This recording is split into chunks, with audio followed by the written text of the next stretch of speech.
Most welcome guys to day 4 part 1। आज English सीखने का चौथा दिन है और पहला पार्ट है, तो चलिए इंग्लिश सीखते हैं। Let's do some speaking practice now if you want to become a fluent English speaker. तो आइए अब कुछ स्पीकिंग प्रैक्टिस करते हैं, अपने स्पीकिंग पर प्रैक्टिस करते हैं। और स्पीकिंग प्रैक्टिस के लिए हम आपसे हर रोज़ एक जादुई क्वेश्चन करेंगे, जिससे आपका स्पीकिंग एबिलिटी जो है वो बहुत ही पावरफुल होगा और बहुत कम वक्त में आप एक फ्लुएंट स्पीकर बन जाओगे। तो वो क्वेश्चन है, Hey brother or sister, could you please tell us how was your day? Or what did you do yesterday? How was your day? इसके माने है कि आपका कल का दिन कैसे था। What did you do yesterday? या What did you do yesterday? आपने कल क्या किया। अब यहाँ पर आपको सबसे पहले ये काम करना होगा कि हमने आपको जो सेंटेंसेस, जो जुमले दिए थे How was your day और What did you do के बारे में कल के लेसन में, इससे पहले वाले लेसन में, तो अब आपने ऐसा करना है कि इस वीडियो को आपने पॉज करना है। पॉज के माने है वीडियो को ऐसा करना, तो इसको कहा जाता है पॉज। पॉज करने के बाद फिर आपने ऐसा करना है कि उन सेंटेंसेस को, उन जुमलों को आपने ज़ुबानी बोलना है, तोड़ मरोड़ कर, जो भी हो, चाहे आप कर सकते हो, नहीं कर सकते, आसान है, मुश्किल है, जो भी है, लेकिन आपने ट्राई ज़रूर करना है, आपने प्रैक्टिस ज़रूर करना है। तो come on guys, let's pause the video right now and practice, because practice makes perfect. मुझे पूरा यकीन है गाइस कि आपने बिल्कुल ऐसे ही किया होगा जैसा कि हमने आपसे कहा। अब यहाँ पर सेकंड नंबर पर आपका दूसरा काम ये होगा कि आपने इस वीडियो को पॉज करना है अगेन और आपने बातें करनी है इंग्लिश में। लेकिन किस चीज़ के बारे में? अपने कल के बारे में। कल आपने जो भी किया, आपने नमाज पढ़ा, खाना खाया, चाय पी, या आपने फिर जो भी किया, तो उसके बारे में आपने इस वीडियो को पॉज करना है अभी, राइट नाउ, और उसके बारे में आपने इंग्लिश में बातें करना है। 3-4 सेंटेंसेस बोलो, 5-6 बोलो, जो भी हो, लेकिन उसको आपने इंग्लिश में एक्सप्लेन करना है। चाहे आप सही करते हो, गलत करते हो, लेकिन आपने ट्राई ज़रूर करना है। तो come on guys, pause the video again and let's talk about your yesterday. Whatever it is, just give it a shot, give it a try.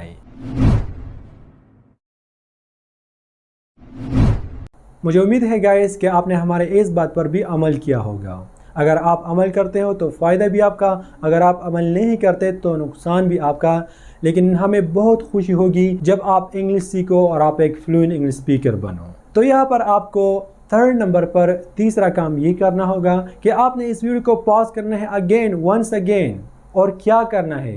Self introduction. हमारे पहले लेसन में हमने आपको सेल्फ इंट्रोडक्शन सिखाया था, तो इस वीडियो को पॉज करो और अपना इंट्रोडक्शन, अपना तारुफ इंग्लिश में करो। लेकिन हर बार एक ही इंट्रोडक्शन बोरिंग लगता है। अपने हिसाब से आप इसमें चेंजेस कर सकते हो, थोड़ा फ्लुएंट बोलो और कॉन्फिडेंस के साथ। So guys, let's pause the video and introduce yourself.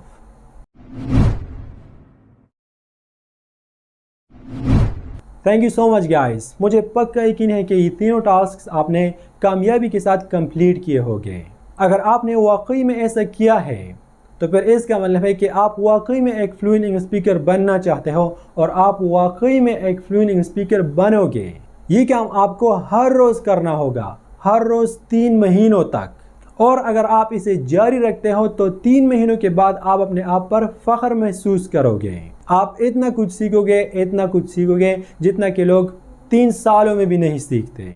अब आइए कुछ नए सीखते हैं और एक नए टॉपिक पर बात करते हैं। Could you please tell us how was your day? या What did you do yesterday? My uncle was sick. मेरा अंकल बीमार था। My uncle was sick. So I visited my uncle's house. तो मैं अपने अंकल के घर चला गया। So I visited my uncle's house. तो मैं अपने अंकल के घर चला गया। I bought my uncle some fresh fruits. और मैंने अपने अंकल को कुछ fresh fruits ख़रीद लिए। I took him to a doctor. मैं उसे एक डॉक्टर ले गया। I took him to a doctor के माने है कि मैं उसे एक डॉक्टर ले गया। The doctor gave him some medicine. और डॉक्टर ने उसको कुछ मेडिसिन दिए। The doctor gave him some medicine. We came back home at evening. और हम शाम के वक्त घर वापस आ गए. Thank you. आज इसको आपने ज़ुबानी याद करना है इन सेंटेंसेस को, और कल आने वाले लेसन में जब हम आपसे पूछेंगे Could you please tell us how was your day? What did you do yesterday? आपने हमको कहना होगा My uncle was sick, so I visited my uncle's house. I bought my uncle some fresh fruits. I took him to a doctor. The doctor gave him some medicine. We came back home at evening. Thank you. अब इसको आपने by heart याद करना है, ज़ुबानी इस पर practice करना है, और इसमें आप ख़ुद के सेंटेंसेस भी शामिल कर सकते हो. अगर आप ऐसा करते हो तो फिर आपको बहुत ज़्यादा फ़ायदा होगा. और इसके साथ साथ आज आपने जो भी किया या आप जो भी करते हो तो इसके बारे में भी आपने कल आने वाले लेसन में इंग्लिश में बोलना होगा कि मैंने ये किया, मैंने वो किया, यहाँ गया, वहाँ गया. तो अच्छा ये होगा कि आप इसके बारे में भी सोचो कि कल मुझे क्या कहना होगा, मुझे इसके बारे में बात करनी होगी, उसके बारे में. अब आइए नेक्स्ट पार्ट की जानिब, पार्ट 2 की जानिब, वोकैबुलरी. चलिए कुछ वोकैबुलरी सीखते हैं. और अब यहाँ पर हम सीखते हैं वर्ड्स ऑपोजिट्स. वर्ड्स अपोजिट क्या होता है? हमारा वर्ड है चीप. चीप के माने है सस्ता, जो चीज़ सस्ता हो. और इसका अपोजिट वर्ड है एक्सपेंसिव. एक्सपेंसिव के माने है महंगा, सस्ता, महंगा. This shirt is very expensive. ये शर्ट बहुत महंगा है. This shirt is very expensive. I need a cheap one. मुझे एक सस्ता वाला चाहिए. I need a cheap one के माने है कि मुझे एक सस्ता शर्ट चाहिए. अलाइव. अलाइव के माने है जिंदा. इसका अपोजिट वर्ड है डेड. डेड के माने है मुर्दा. Alive, dead. He is still alive. वो अब भी जिंदा है. He is still alive. Still के माने है अब भी. He is still alive. वो अब भी जिंदा है. He is dead. वो मर गया है. ही इज़ डेड के माने है कि वो मर गया है. बिफोर. बिफोर के माने है पहले. आफ्टर. आफ्टर इसका उलट है, इसका अपोजिट है, और इसके माने है बाद में. For example, he is gone to the USA before my marriage. वो मेरी शादी से पहले USA जा चुका है. He has gone to the USA before my marriage. इसके माने है कि वो मेरी शादी से पहले USA जा चुका है. ही केम बैक आफ्टर 10 years. वो 10 साल के बाद आ गया. ही केम बैक आफ्टर 10 years के माने है कि वो 10 साल के बाद आ गया, वापस आ गया. ऑलवेज़. ऑलवेज़ के माने है हमेशा. नेवर. नेवर के माने है कभी भी नहीं. ऑलवेज़ हमेशा, नेवर इसका अपोजिट है, इसका उलट है, इसके माने है कभी भी नहीं. यू ऑलवेज़ टेल अ लाई. आप हमेशा झूठ बोलते हो या तुम हमेशा झूठ बोलते हो. You always tell a lie. I never tell a lie. मैं कभी भी झूठ नहीं बोलता. मैं कभी भी झूठ नहीं बोलता. I never tell a lie. Difficult, मुश्किल. इसका अपोजिट, इसका उलट है ईजी. ईजी के माने है आसान. डिफ़िकल्ट मुश्किल, ईजी आसान. Learning English is very easy. English सीखना बहुत ही आसान है. Learning English is very easy. It's not difficult to speak English. English में बातें करना, इंग्लिश बोलना मुश्किल नहीं है. इट्स नॉट डिफ़िकल्ट, ये मुश्किल नहीं है. टू स्पीक इंग्लिश यानी इंग्लिश बोलना. Let's listen to a story now, but this time it is a totally different and an interesting story. The title and the name of the story, as you can see, is Change of Color. Change of color के मानी है रंग का बदलना. So let's begin. Dash. Dash the crow had recently learned how to fly. Dash एक कौवे का नाम है. The crow had recently learned how to fly. जिसने अभी सीखा था, मतलब जिसने अभी उड़ने का तरीका सीखा था. Recently. Recently के माने है अभी. He zoomed from one branch of the tree to another. वो दरख्त के एक शाख से दूसरे शाख तक तेज़ी से उड़ता था. He zoomed. Zoom के माने है एक ब्रांच से, एक शाख से दूसरी शाख तक तेज़ी से जाना, जैसे कि कौवा वगैरह करता है. ब्रांच, ब्रांच के माने है शाख। He sat on an electric pole. वो बिजली के एक खंबे पर बैठ गया। He sat, sat के माने है बैठना, and sat is the second form of sit. Sit, sat, sat. He sat on, वो बैठ गया किस चीज़ पर? An electric pole, बिजली के एक खंबे पर। He peered through the house windows. घर की खिड़कियों के ज़रिए से उसने अंदर देखा, अंदर झांका और किस चीज़ को देखा? He peered, उसने देखा through the house windows, घर की खिड़कियों के ज़रिए से अंदर उसने देखा। और किस चीज़ को नोटिस किया? उसने क्या अंदर देखा? He noticed that humans feed chilies to green parrots. They feed grains to white doves. He noticed, उसने नोटिस किया, उसने देखा that humans के इंसान feed के ला रहे थे चिलीज, मिर्ची to green parrots, सब्ज तोतों को। They fed grains, और वो दाना खिला रहे थे to white doves, सफ़ेद कबूतरों को। Fed, fed, fed is the second form of feed, and feed के माने है खिलाना। feed, fed, fed। इसका मतलब है कि उसने अंदर देखा और उसने नोटिस किया कि इंसान जो है वो खिला रहे हैं मिर्ची सब्ज तोतों को और दाने सफ़ेद कबूतरों को। डैश रियलाइज, रियलाइज के माने है मालूम होना और समझना। डैश रियलाइज्ड, उसको मालूम हुआ ही टू वॉज हंग्री, कि वो भी भूखा था। Dash realized he too was hungry, कि वो भी भूखा था। कॉ कॉ, और उसने आवाज़ें शुरू की, आवाज़ें देना जैसे कि कौवा करता है। कॉ कॉ, ही कॉल्ड, उसने कहा। Hoping someone would give him food as well, और उसने ये उम्मीद की कि कोई उसको भी कुछ खिलाएगा। होपिंग, उसने उम्मीद की, someone would give him food as well, कि कोई उसको भी कुछ देगा, कोई उसको भी खिलाएगा। But nobody took note of him, लेकिन किसी ने उसको गाज भी ना डाली। But nobody took note of him, लेकिन किसी ने उसको नोट भी नहीं किया। Dash eyed the doves with jealousy, और डैश इस कौवे ने हसद की नज़र से कबूतरों को देखा, वो इन कबूतरों से जलता था। It's better to be a dove than a crow, और उसने सोचा कि कौवा बनने से तो बेहतर है कि मैं एक कबूतर बनूं। He thought, उसने सोचा, It's better, ये तो बेहतर है, to be a dove, कि एक कबूतर बनूं, than a crow, कौवे से बेहतर है कि मैं एक कबूतर बनूं। He thought, उसने सोचा। फिर आइए आगे क्या होता है। He noticed that someone had left a bucket full of white paint out in the open. उसने देखा कि किसी शख्स ने सफ़ेद रंग से भरी एक बाल्टी को बाहर छोड़ा था। He noticed, उसने नोटिस किया that someone, के किसी ने had left, छोड़ा है, a bucket, एक बाल्टी, full of white paint, सफ़ेद पेंट से भरा, out in the open, बाहर। Dash had an idea, dash के पास एक आइडिया था, एक सोच था।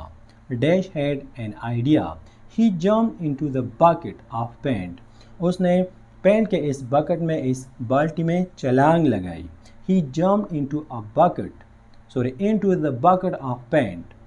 Workers came to shoo him away, और वर्कर्स जो थे, जो काम करने वाले थे, जो मुलाजिमीन थे वहाँ पर, वो आ गए कि इसको शू करे। शू के माने हैं कि इसको भगाए, shoo him away. And he flew out in a hurry, और वो जल्दीबाजी में, मतलब जल्दी वहाँ से भाग गया, वहाँ से उड़ गया। But his job was done, लेकिन उसका जॉब हो चुका था, वो जो काम करना चाहता था वो उसने किया था। He was now as white as a dove, अब वो बिल्कुल एक डव जैसा, एक कबूतर जैसा वाइट था। नेक्स्ट क्या होता है, मतलब यहाँ पर उसने एक रंग की बाल्टी में, एक सफ़ेद रंग की बाल्टी में उसने छलांग लगाया और अब वो बिल्कुल एक कबूतर की तरह सफ़ेद था। अब नेक्स्ट क्या होता है, He flew toward the doves and settled down next to them. वो कबूतरों की जानिब उड़ गया और उसके नज़दीक बैठ गया। He flew, वो उड़ गया, toward the doves, कबूतरों की जानिब, and settled down next to them, और उनके करीब बैठ गया। He too picked at grain, और उसने भी दाना खाना शुरू किया। He too picked at grain. None of the dove complained. किसी कबूतर ने भी शिकायत नहीं की, मतलब किसी कबूतर ने भी नोटिस नहीं किया कि वो एक क्रो था. No one noticed that he was in fact a crow. किसी ने भी नोटिस नहीं किया, किसी को भी मालूम नहीं हुआ कि वो एक कौवा था और वो एक कबूतर नहीं था. Dash was so happy, और Dash ये कौवा बहुत ही खुश था. He called loudly, और उसने तेज़ी से आवाज़ लगाई. caw caw caw, कौवे जैसे आवाज़ उसने लगाई. तो फिर क्या होता है, आइए देखते हैं. Immediately the doves knew that this bird was a crow. Immediately फौरी तौर पर the doves कबूतर जो है knew उसको पता चल गया that this bird was a crow, कि ये परिंदा एक कौवा है. They started cooing loudly. Cooing के मानी है वो आवाज़ जो कबूतर बनाते हैं, मतलब कबूतरों की आवाज़ को cooing कहते हैं. और कबूतरों ने cooing मतलब कू शुरू की. Poor Dash flew away. वो दूर उड़ गया. I never knew doves could be so wild. मुझे पता नहीं था कि डॉव कबूतर इतने जालिम हो गए. Dash thought, Dash ने सोचा. Then he saw a flock of crows. फिर उसने crows का कौवों का एक झुंड देखा. Friends, he shouted. और उसने पुकारा कि मेरे दोस्त. As he flew towards them. जैसा ही ये उनके तरफ उड़ गया. The crows were startled to see a white bird flying towards them. और जैसा उन कौवों ने देखा कि उनकी तरफ एक सफ़ेद परिंदा आ रहा है तो वो बहुत डर गए. The crows were startled. और कौवे जो है वो डर गए to see, जब उन्होंने देखा a white bird, एक सफ़ेद परिंदा flying towards them, उनकी तरफ आ रहा था. They thought, उन्होंने सोचा it was a white dove. उन्होंने सोचा कि ये एक सफ़ेद कबूतर है. Which was up to some mischief. जो उनके साथ कुछ शरारत करना चाहता था. Which was up to some mischief. They all flew away. वो सब भाग गए, यानी वो सब उड़कर भाग गए. Leaving Dash far behind. और उन्होंने Dash को, इस कौवे को बहुत पीछे छोड़ दिया. Dash was so sad. Dash ये कौवा बहुत ही खफा था, बहुत ही उदास था. To add to his problems, it started raining. Sentence के माने हैं कि उसको प्रॉब्लम को मज़ीद वर्स करने के लिए, मतलब उसकी सिचुएशन को मज़ीद ख़राब करने के लिए बारिश शुरू हो गई. To add to his problems, it started raining. Dash rushed to find shelter. Dash ये कौवा तेज़ी से इधर उधर भागने लगा, दौड़ने लगा, उड़ने लगा ताकि अपने आप के लिए एक शेल्टर ढूंढ सके. Then he noticed that the rain was washing the paint away. Then he noticed, फिर उसने नोटिस किया that the rain was washing the paint away, कि रेन बारिश उससे ये पेंट, ये कलर धो रहा था और इसको साफ कर रहा था. He was black once again. वो दोबारा काला बन गया. Dash had never felt so happy. और Dash ये कौवा पहले कभी इतना खुश नहीं हुआ था. He joyfully joined his crow friends. और उसने खुशी से अपने दोस्त कौवे को ज्वाइन किया, उसके साथ शिरकत की, उसके साथ शामिल हुआ. Cawing loudly. और तेज़ी से cawing करता रहा. Proud of his black color. और वो अपने ब्लैक कलर पर बहुत प्राउड था. Moral for kids. बच्चों के लिए इस कहानी का मॉरल नतीजा, Always be true to yourself. हमेशा अपने आप से सच्चा रहो. Thank you so much guys for giving us your precious time. मुझे पूरा यकीन है कि ये वीडियो लेसन भी आपको पसंद आया होगा और आपने ज़रूर इससे कुछ नया सीखा होगा. अगर आप इसी तरह हमारे साथ चलते हो इस कोर्स में तो इंशाल्लाह मैं आपको गारंटी देता हूँ कि इस कोर्स के एंड में आप अपने आप पर फ़ख्र महसूस करोगे. ये कोई ऑर्डिनरी कोर्स नहीं है, ये एक एक्स्ट्राऑर्डिनरी कोर्स है. यहाँ पर इस बात को ज़रूर याद रखना कि इस कोर्स से आप जो भी सीखते हो, आप जो भी लिखते हो, तो इसको आपने 2 बार, कम से कम 2 बार आपने इसको पढ़ना है और आउट लाउड पढ़ना है. जैसे कि फॉर एग्जांपल आज की वीडियो से आपने जो भी सीखा, आपने जो भी लिखा, तो इसको 2 बार, कम से कम 2 बार इसको पढ़ो और आउट लाउड पढ़ो. इससे आपको बहुत ज़्यादा फ़ायदा होगा. और शायद कि आपने सुना होगा कि प्रैक्टिस मेक्स परफेक्ट। आपने प्रैक्टिस ज़रूर करना होगा उस टॉपिक पर भी, उस लाइंस पर भी जो हमने आपको दिए हैं, 4, 5, 6, 7 लाइंस। और उसके बाद आज आपके साथ जो भी हुआ, आपने जो भी किया या आप करते हो, इसके बारे में भी आप प्रैक्टिस करो कि मैं इसके बारे में बात करूँगा, उसके बारे में बात करूँगा। Because practice makes perfect. और प्रैक्टिस के बगैर इंग्लिश सीखना मुश्किल ही नहीं बल्कि नामुमकिन है। तो काइंडली हमारे बातों पर अमल ज़रूर करें। तो अब बात रही स्टोरी की, कहानी की। तो इस वीडियो में आपने जिस स्टोरी को पढ़ा, आपने ऐसा करना है कि इस कहानी को आपने सिर्फ एक बार आउट लाउड पढ़ना है, यानी पढ़ना है और ज़ोर ज़ोर से पढ़ना है होल स्टोरी को। और फिर उसके बाद आपने इस स्टोरी से कम 10 लाइंस, 10 लकीर आपने लिखना होगा। अगर इससे ज़्यादा आप लिख सकते हो बहुत अच्छा है, लेकिन 10 लाइन से कम नहीं होना चाहिए। और आखिर में बस मैं आपको सिर्फ ये कहना चाहूँगा कि कार्टून देखना अपने आप पर फ़र्ज़ करो अगर आप वाकई में एक फ्लुएंट इंग्लिश स्पीकर बनना चाहते हो। और ये सारी बातें एक दूसरे के साथ अटैच है। अगर आप एक भी बात पर अमल नहीं करोगे तो फिर भी ये कोर्स इनकम्प्लीट है, इससे आपको कोई फ़ायदा नहीं होने वाला। तो काइंडली आपने कार्टून ज़रूर देखना है और हर रोज़ देखना है। इसके बाद अगर आपका जो भी क्वेश्चन हो तो आप काइंडली कमेंट सेक्शन में हमसे पूछ सकते हो। See you inshallah in next lesson. Until take care and Palam Sparam.